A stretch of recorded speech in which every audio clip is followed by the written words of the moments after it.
I, 32M, am, or I guess was, engaged to Clara, 30F. We've been together for 5 years. Lived together for 4. We have a dog, a rescue named Buster, who has more personality than most people I know. We had a whole life, or so I thought. It all came crashing down last Tuesday. It was a normal evening. I made dinner. We watched some show about competitive glass blowing. She seemed a little distant, glued to her phone, but that wasn't unusual. Clara lives her life through a curated Instagram feed. Every meal, every outing, every vaguely inspirational sunset had to be documented. I'm a private person.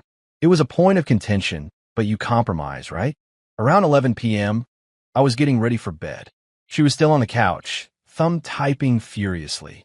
I kissed the top of her head and said I was turning in. She just grunted.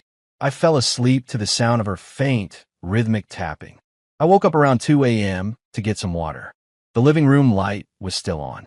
Claire was gone. A little prickle of unease went down my spine. I checked her bedroom. Empty. Her car keys were gone. Her work bag was gone. A suitcase from the top of the closet was gone. My heart started doing a frantic drum solo against my ribs. I grabbed my phone, fingers clumsy, to call her. That's when I saw the notification. Clara had posted to her Instagram story. It was a picture of her clinking a champagne flute with some guy I'd never seen before.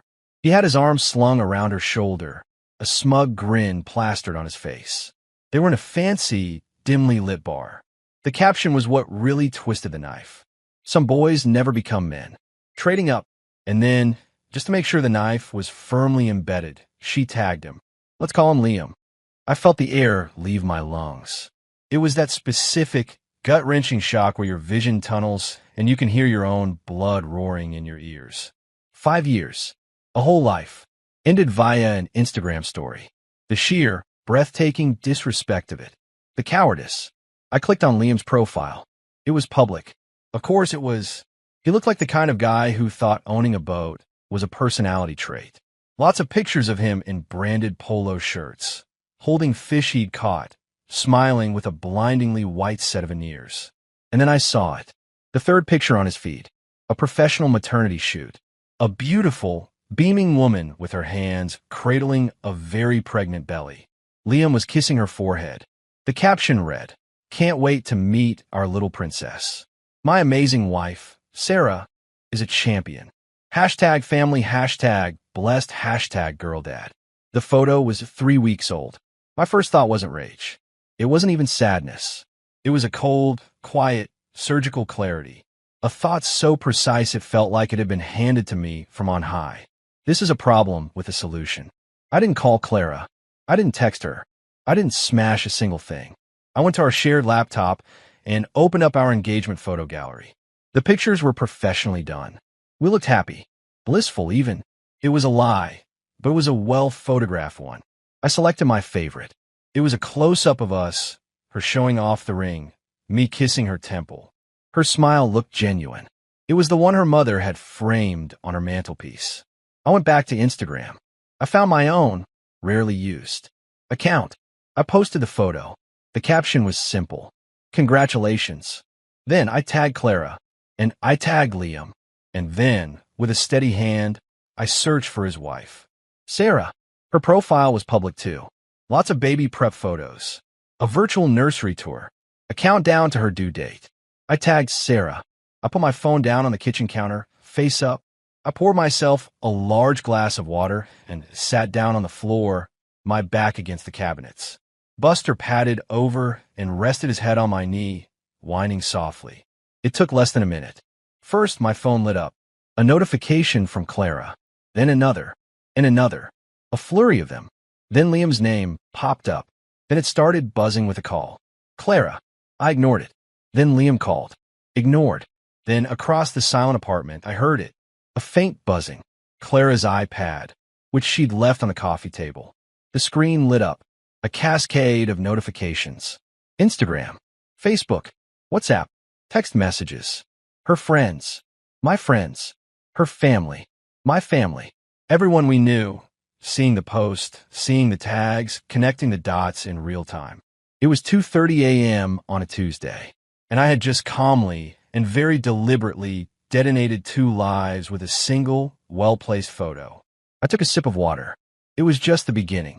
Update 1. Thank you for the comments and DMs. I'm not sure what I was expecting, but the support has been grounding. A few people called the story fake. I wish it were.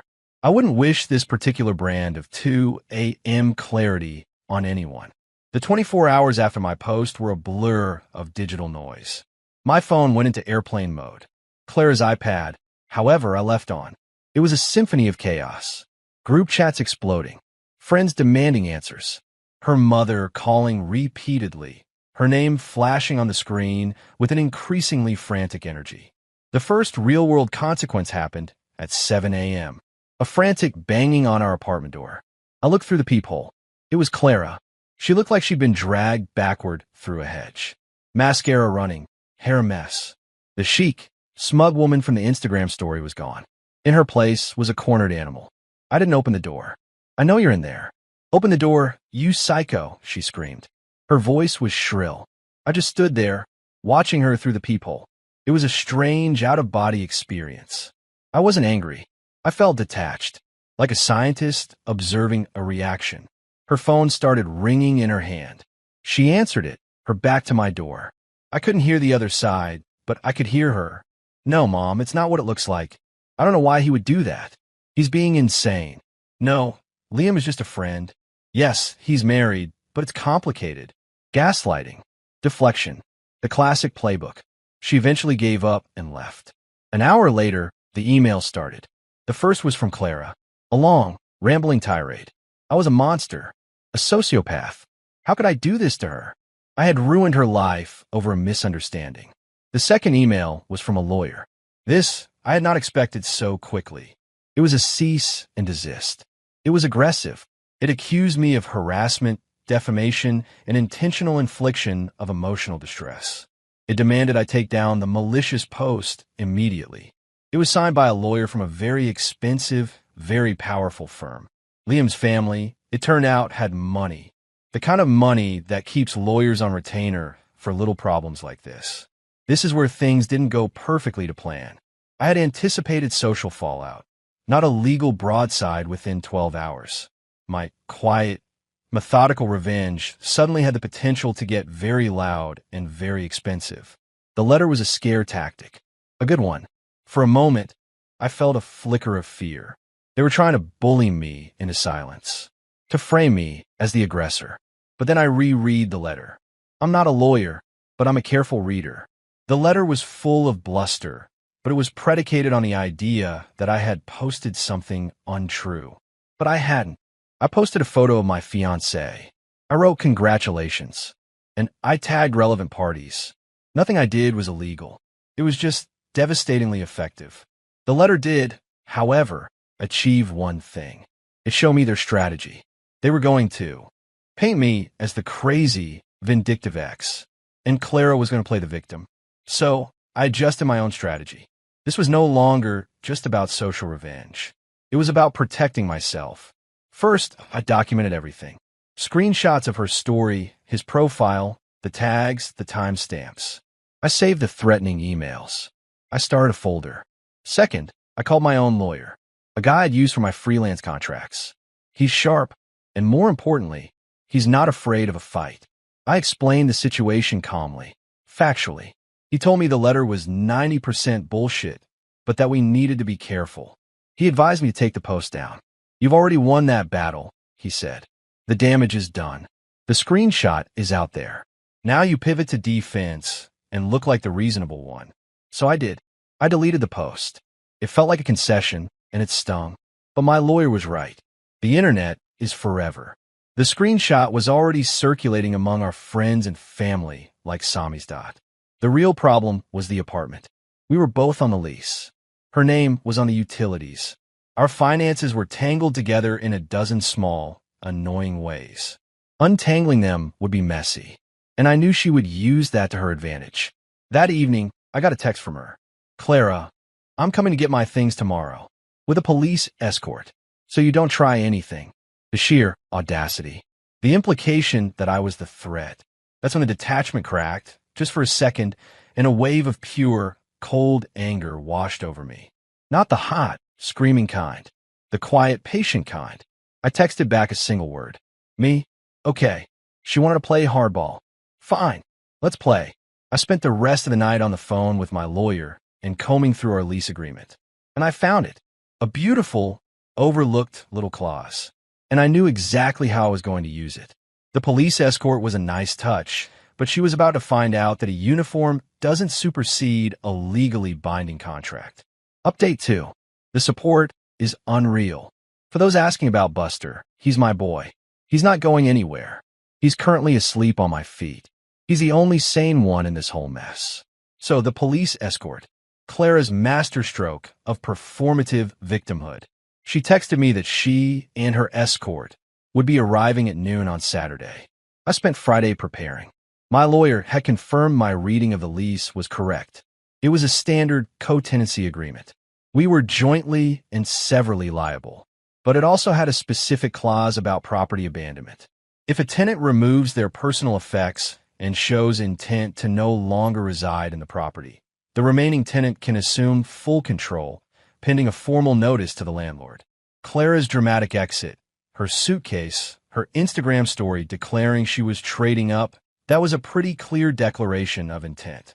Her text message about coming to get my things was the cherry on top. She wasn't coming to discuss the lease. She was coming to clear out. At 11 a.m. on Saturday, I called a locksmith. A very nice, very efficient guy who had the locks on my front door changed in under 30 minutes. He gave me 3 new keys. At 11:45 a.m., I emailed our landlord. I attached screenshots of Clara's Instagram story, her text message, and a formal declaration that she had abandoned the property as per Clause 7B of our rental agreement. I informed him that I had changed the locks to secure the premises as the sole remaining tenant and would be assuming the full rent payment moving forward. I CC'd my lawyer. At noon sharp, the doorbell rang. I didn't use the peephole this time. I opened the door. There stood Clara, arms crossed, a smirk on her face. Behind her were 2 police officers, looking bored and slightly uncomfortable. And behind them, parked at the curb, was Liam. He was leaning against a shiny black Range Rover, sunglasses on, trying to look imposing.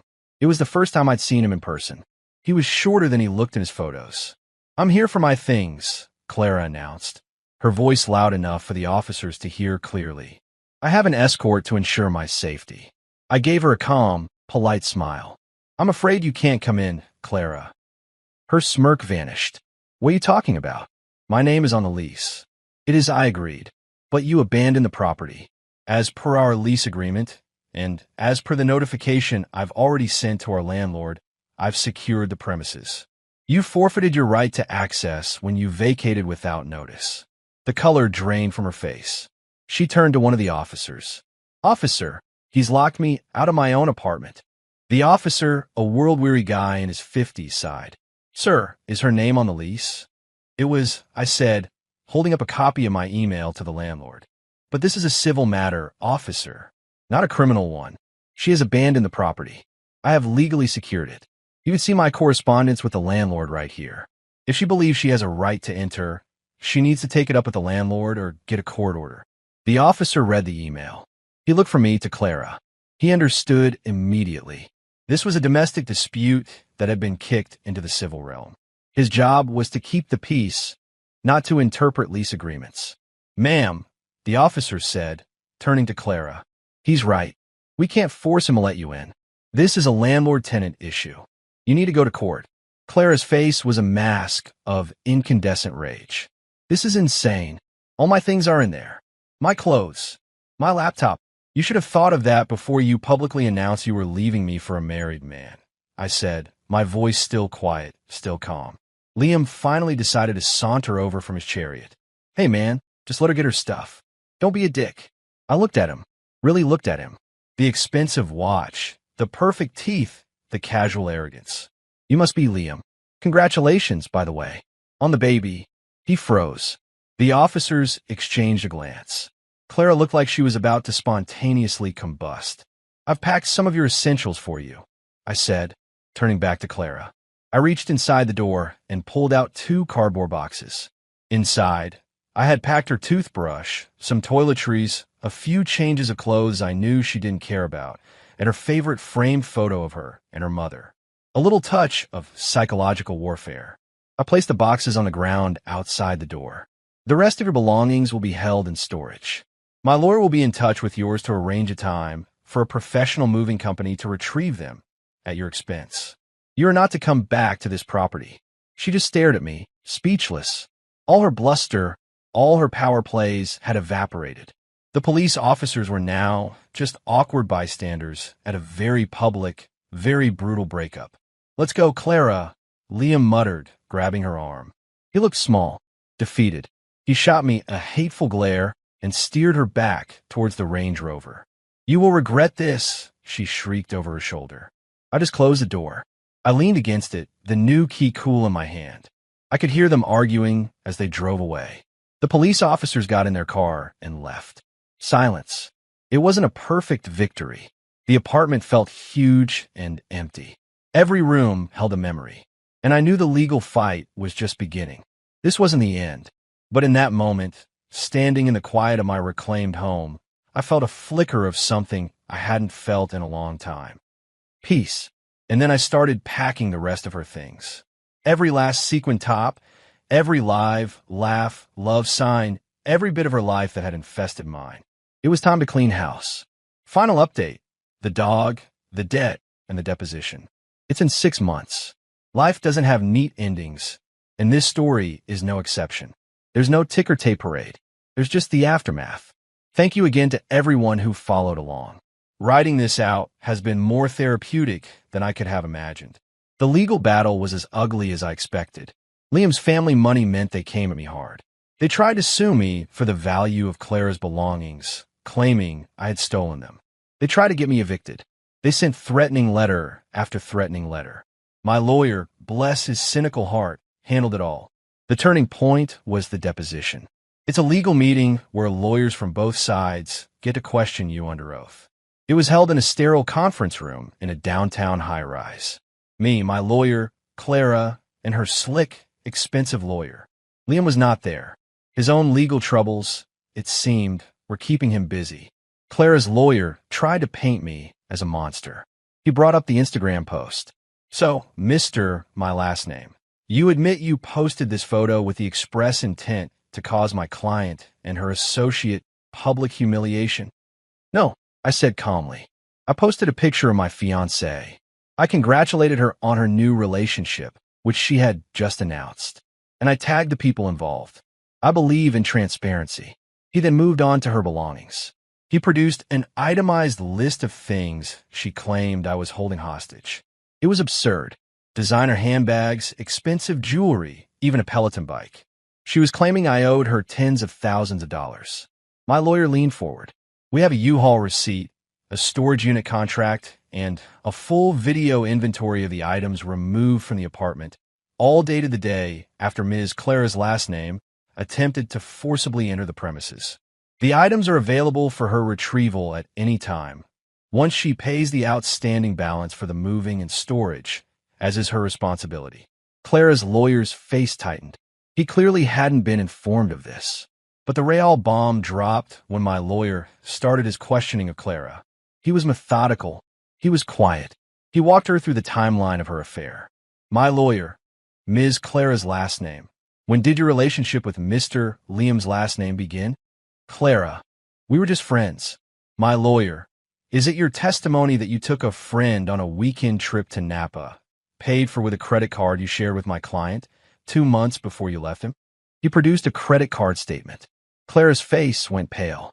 He then brought up Sarah, Liam's wife. He had her public social media posts, the happy announcements, the due date. "My lawyer, were you aware that Mr. Liam's last name, wife, was 9 months pregnant when you began your public relationship with him?" "Clara, his marriage was over. He told me so." "My lawyer, is that what he told his wife?" It was a bloodbath. Every lie, every deception laid bare under the flat, fluorescent lighting of that conference room. She crumbled. By the end, she was just staring at the table, her hands trembling. Her lawyer called for a recess. They settled the next day. She dropped all claims to the items in storage, which I later sold, paid off the storage unit, and donated the rest to a women's shelter. She agreed to sign a form officially relinquishing all rights to the apartment. In return, I agreed not to countersue for the money she had spent on her affair using our joint accounts. I just wanted it to be over. As for Liam and Sarah, the last I heard, the divorce was brutal. Sarah, from what I can gather through the grapevine, is a force of nature. She used his public infidelity, my post, and Clara's own digital trail to her full advantage. He's paying through the nose. The girl dad is now a once-a-month supervised visit dad. The Range Rover is gone. His Instagram is now private. Clara and Liam are, shockingly, still together. Misery loves company, I suppose. I see her sometimes in public. She looks smaller. The confident, curated glow she always had is gone, replaced by a kind of brittle defensiveness. We don't make eye contact. And me? I'm okay. The ending isn't perfect. There are scars. I still have moments of raw anger, of deep sadness for the 5 years I lost.